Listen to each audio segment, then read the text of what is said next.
One TV special report.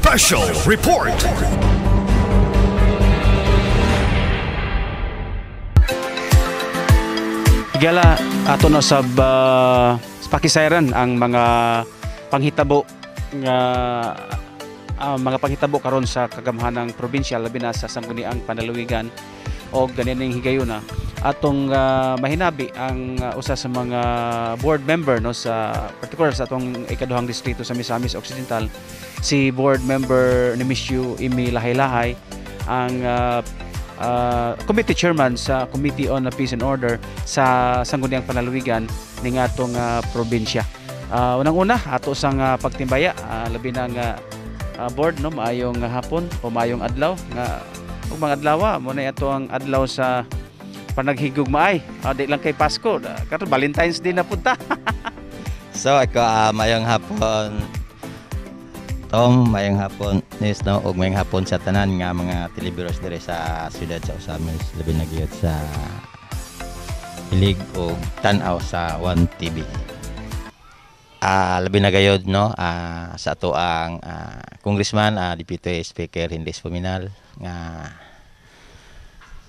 dako kayo siya og panglantaw sa ato ang distrito og ilabi na pod sa ato ang probinsya kay siya usa man ka deputy, dili lamang man ang iyang gilantaw ang sulod sa distrito kundi usa pod ang sa iyang pagka deputy, so maapil gini og panglantaw kung sa kakulangon sa ato ang probinsya. Okay.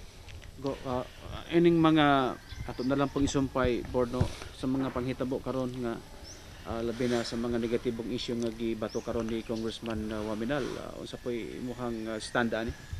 So kabahin ana nga issue nga gibato no sa mga tao nga adunay siguro kasuko sa ato ang congressman no tungod kay una ang ato ang congressman naningkamot man gyud nga ang ato ang Distrito 2 malinawon. So muna nga dako siya og suporta sa war on drug dinhi sa ato ang distrito labi na gyud sa siyudad sa Osamis.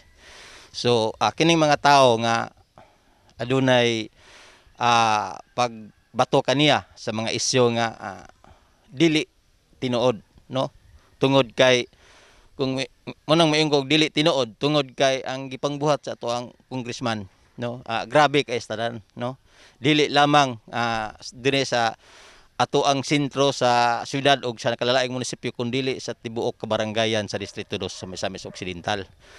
So kining mga tao nga nagbuhat yana, so usa po na sa mga supporters, mga tao nga mao'y naglingkod pod sa ato ang distrito sa una, so wala man gud nabuhat nila ang gibuhat sa ato ang congressman karon. So mao na nga dili kalikayan isip mga politiko, so naagi na ang pagbuhat og dili maayong mga isyu. Bisan nakita nila nga ang grabe na kaayo ang pag-improve sa ato ang Distrito 2 gumikan sa ato ang congressman. Doon natin nadunggan nga murag ipaabot ang maong kaso sa higher court na to. Sa imong tan-aw maka-apekto ba ni no o sa pagpangalagad ni congressman sa atong second district? So sa akong nakita Nes no kami nag-uban may congressman adtong Pitsa 11. So ato makita sa panagway sa tao kung apektahan ba siya sa isyu nga iyahang bato kaniya no. Pero atong nakita si congressman wala man gid sa apektuhe no uban sa iyang pamilya kay makita man to sa iyahang panagway sa iyang trabaho nga nagpadayon gihapon no ang iyang trabaho ug unsa tong trabaho niya nga wala siya na tagi og isyu, so mas nilabaw man karon ang iyang gibuhat para sa kaayuhan sa katawhan diri sa Distrito 2. Sa imong tan-aw board ug nasa imong barangay no imo kaning babagan kaning mga kanibetong maingon ta kanitan ang pabalay sa laman niya sa imong barangay ipahimutang or makapahimulos ba sa umaabot imo kaning balibaran labi na sa imong mga constituents? Kanang kahimtang sa laman no sa tinud-anay lang kana magisgot sa pangalan nga pamilyang Nire no sa iyang katungod, so dako kay sag pabor. Kay ang balay plastada, dayon nasa atubang gyud sa highway, dayon kung magbaha no dili sa apektado kung mag-ulan, no. Kung makita na to ang lugar sa Lam-an, so kana mga tawo nga comment sa isyu sa ato ang congressman, wala na kasaksi og unsay kahimtang sa mga kinabag-ang katawhan diya sa Lam-an kung panahon kung mag-ulan. Oh, ug sa ato bang makita nimo nindot lang taon.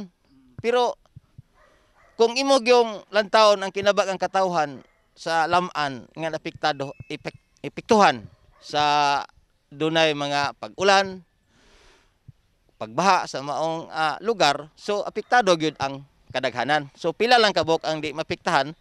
So mao na nga ang katawhan sa Lam-an gawas lang sa pamilyang Nire, so nangandoy gyud nga ang maong area madibilop, nya matagaan sila maayo nga balay. So mo na pangandoy sa katawhan, so nadungog na ni congressman, so mo na nga naning kamot siya nga mahimo na niya kay mao may gimulo sa kinabag ang katawhan diya sa Lam-an. So kana karon nga isyu ang gi atubang, so di ginakabalakan kay kinsa man goy magbuhat og binuang, no, di ba? So ang tanang gibuhat nga nakita sa uban nga against sa atuang congressman, so nakita lang nga dili maayo.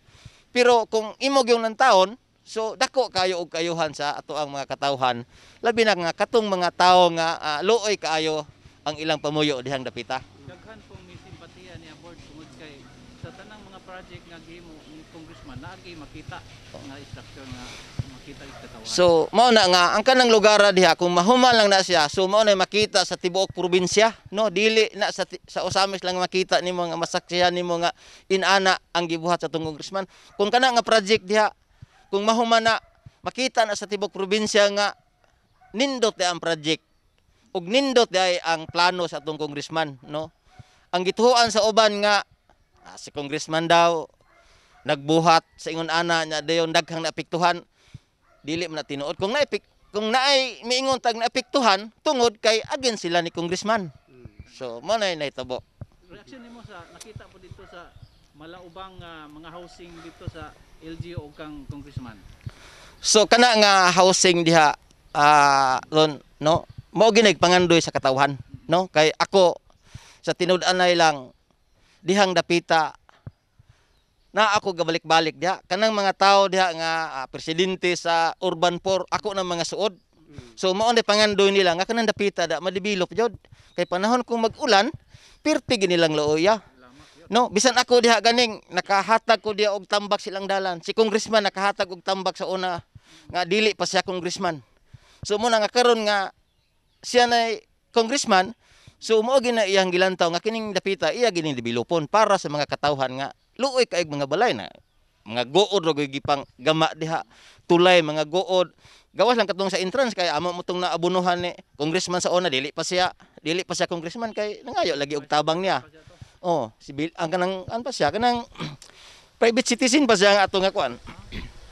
So muna nga ang katawhan nga diha sa lugar sa Malobang dako jud kay kalipay. Pero giingon lagi nato kini mga tawo nga naglantaw sa gibuhat sa tong congressman, so wala sila ganahay kay against man sila ni congressman. Pero halos tanang tawo sa siyudad sa Osamis dako kay kalipay, labi na nga ang nahimong mayor bata ni congressman, no, nga ang panglantaw para gyud sa kaugmaon sa katawhan, no, labi na gyud sa mga kabataan. Kay sa tinud-anay kanang gibuhat ni sa atuang congressman ug sa atuang mayor karon ug naglantaw pa na sa ilang kaugalingon, dili na sila magplano og ingon ana, no, di ba? Way makita. Pila na ka administrasyon nga naglingkod sa atong syudad. Naa pa ko diya sa una kay ako usa po ko sa membro sa Urban 4 diya sa una, no? Pero way maka buhat tungod kay apiki ang pagpangayo og budget, no, lisod pagpangayo og budget. So karon nga atong congressman nga maayo mangita og budget, so iyang nabuhat karon. Naglantaw na to ron si congressman. Unsay imong mensahe niya? So ang ako lang, no, congressman, no, kami nga katawhan labi na gayud mga board member sa first district ug second district, no, naami nga nagsuporta sa imuha, no. Kanang mga katawhan nga nag-issue sa imuha, kanang mga tawhan na dili na gusto og kalambuan sa atong syudad ug labi na gayud sa atong distrito kay puro man pagsaway ang ilang gibuhat ya nimo, pero kaming tanan, no, nga mga board member kanunay nga nagsuporta sa imong mga programa dinhi sa ato ang distrito. Okay. Mas daghan man ang ato makita gani, no, sa mga atong na-interview nato si mayor or sa iyang pamahayag mga previous nato ulahing mga preskon, daghang mga kaayuhan ang nahimo, wala man gi komentaryo ang kaning usa lang dayon mo pagiklarong aligasyon pa gihimo naman og dako. Mo lagi na nisno ang naapoy mga tao nga nisakay sa maong isyu ba nga wala galing kasubay sa aktual nga sitwasyon diha nga area. Mudawat lang og mga text, mudawat lang og mga unsay mga madawat nila nga para pagpandaot sa ato ang congressman. So ila dayong gipaabot sa taas, pero ang tinuod kung ila ginasubayon sa aktual dire, so makita ginila nga ang ngayon gyud buhaton sa ato ang congressman nga ang kanang mga tawada da tigaan jay og saktong puloy-anan. Okay. Nabati karon board ang kanihit sa baboy ug mahal ang mga baboy karon. Tungod ba siguro ni sa katong executive order sa atong governor? Doon na bagihimo ang atong kuan sangguniang panglungsod palalawigan. Kini nga kana nga isyu ano mo nay amo bitaw nga ni sa pagsugod man gud ana wala man gud na niyagi sa mua, no, gilargo ra og iyo sa ato ang gobernador. So mo na nga daghan jong na epektuhan, no, nga mga negosyante kay tungod diri sa ato ang lugar sa Misamis Occidental pila lang ka buok ang nagbuhay og daghang baboy. Naay daghang nagbuhay pero murag mahimutang lang nato murag pamilya ra ba, no? Kung backyard pigire. Kung ug mohatag ta og suporta sa merkado dili gyud ko suporta. So mo na nakinahanglan kita og mga laing mga negosyante, mga farm nga mosulod mo deliver sa to ang probinsya. So muna nga aning time so mo tong nagihangyo na mo si gobernador nga kung mahimo pasudlo na lang kay luoy man kayo ang ato ang mga negosyante. Nya nga ato po mga katawhan pod, no. Yayas ka mahal. Di na pod kagwantas presyo gyud, no. Bisan diri sa kabukiran anay mosulod diri presyo nga taas kay kuha. Sakay pa panahon. Mo sakay sa panahon. So muna nga kita karon di na ta dalig palit og litsonon kay ang litsonon diri sa labi na bisan diri sa bukid anay magsuroy-suroy mo kuha nagtag 150 160 ang kilo. Oh, grabe na kay sa tanan.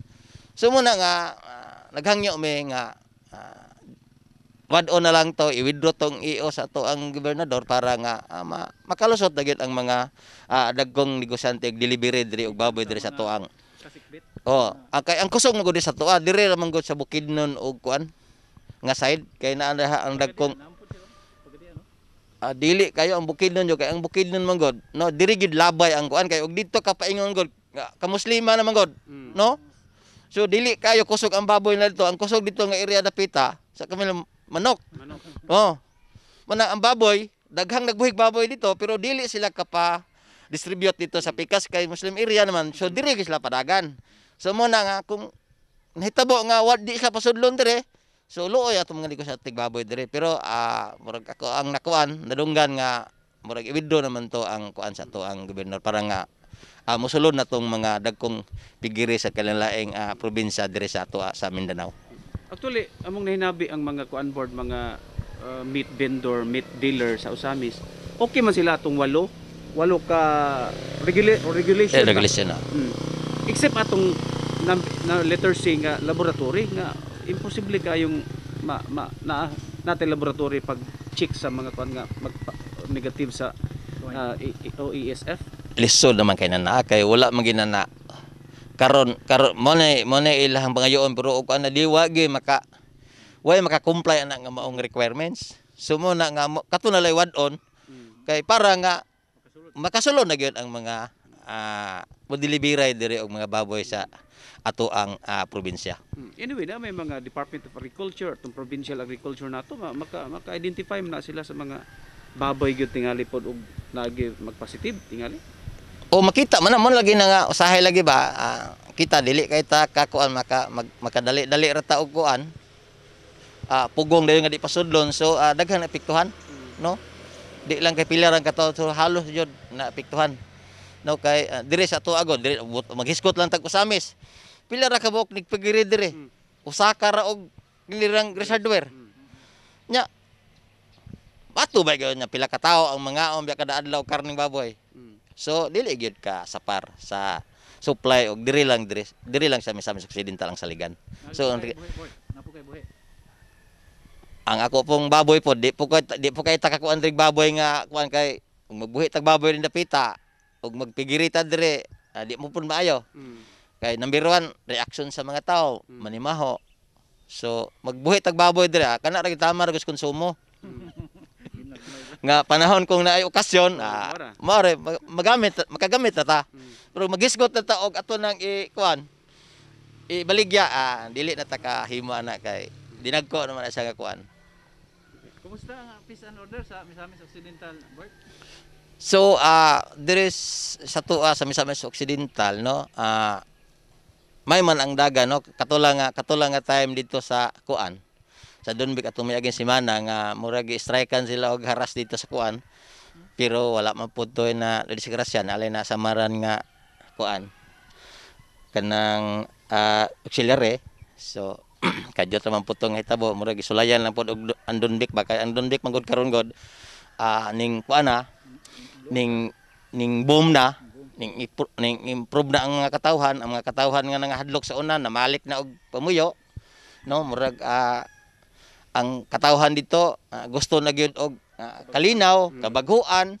So ang mga tao dito wala na gyud kay nagsuporta sa mga walhon nga grupo. So kato siguro nga time ila tong gi-strikean gihadlok nila ang katawhan sa Dunbic. So naka-istorya mi ni Mayor wala mo naka-epekto sa katawhan kay mga katawhan gyud gusto na gyud og kausaban sa ilahang lugar. So kabahin diri sa ato ang nakilalaing munisipyo so wala man tay gyoy na dunggan no nga mga naapay mga panghulga sa mga ato ang mga katawhan sa kabukiran no og magiskot puta og drug so atong ang karon nga murag nakaminos na gyud no mo na nga gikalipay kay natog dako nga mapadayon gini nga maong kalinaw ko sa ato ang lugar no gani kay ang ato ang PD no bag-o na to PD ako man ginang nakabisita mo jud ko sa siyang opisina so may po niya ang panglantaw diri sa siyudad sa probinsya sa Misamis Occidental so nga mapadayon gyud ang kalinaw diri sa ato ang lugar no kay sa tinud-anay lang ang tanang katawhan gusto gyud kalinaw para nga makaplano kung say maayo para sa kalambuan sa pamuyo. Okay, lastly, ato na lang dugang pang pag-awhag o pag-encourage pa no sa atong mga misamisnon nga ining panahon na napagidta sa pandemya. So, okay, ako lang no, dugang lang ipahibalo og ipaabot sa katawhan no sa Misamis Occidental nga dili lang gihapon ta magkumpiyansa sa ato ang kaugalingon nga ipadayon gihapon nato ang pag pismas, pisil kun panahon nga ang lugar daghan tawo dayon permanente kita nga magkuan gamit og alcohol no kay kana nga health protocol kana para na sa kaayuhan sa ato ang pamilya sa tag sa nato kaugalingon kay wala pa man gid ta na normal gyud pure no Hapit ng baksin. Paabot lang ta sa baksin kay ang ato ang mga kadaguan sa Misamis Occidental naning kamot pod nga kita maturukan na kita baksin para nga manormal lagi ang ato ang paglihok-lihok diri sa ato ang probinsya. So mao na nga dili lang punta magkumpiyansa no labi na gyud sa kabukiran no ako lang iawhag ato mga katawhan sa kabukiran nga dugang gyapon ta nga magmonitor sa ato ang tag sa katawhan labi na gyud sa atong mga palibot ko na ata basin masudlan ta og mga lain tawo nga dili na to ilado sa atong barangay. So ako lang iawhag nga ato gyud dayong i-report sa ato ang mga barangay opisyal kung naatay mamatikdan nga dili maayo diha sa atong kabarangayan. Okay, mo to mga kigsunan ang ulahin nato nga update no sa sangguniang panlalawigan ug ban pang mga isyu atong nakuha ni board member ni Misyo Imi Lahay-Lahay ang nagdala sa Committee on Peace and Order sa sangguniang panlalawigan ning atong probinsya. Gikan din sa atong lokasyon. Behind the camera ang atong program director Mr. Johnny Tumi. Kini inyong higala Adoni Disina. Daghang salamat. Mayong adlaw Misamis Occidental. Happy Valentine's. One TV special report.